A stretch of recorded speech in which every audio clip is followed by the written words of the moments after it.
Ария балмұздақ жегеніміз сондай күшті болды ғой, иә, бір тойып алдым, бар ғой. Саған рахмет көп.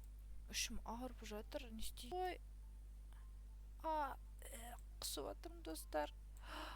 Мен не істеймін? Саған не болып қалды? Сөйтіп құспап жедің ғой. Мына жердің балмұздағы бізге жақпай қалды ғой деймін. Жүр кеттік, сөйтсе больницаға алып барайын. Кеттік. Жасайын.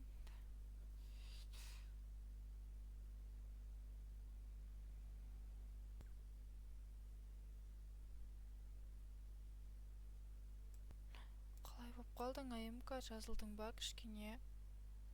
Сен дер кезінде больницаға алып келгенім жақсы болыпты, а то вообще не істерін білмей кеттім ғой. Рахмет саған көп. Сенің арқаңда кішкене басылып қалдым ғой. Және құсып басым ауырды ғой қатты. Қазір жақсы болып қалдым. Рахмет көп саған, Ария. Сен болмасаң не істетін едің?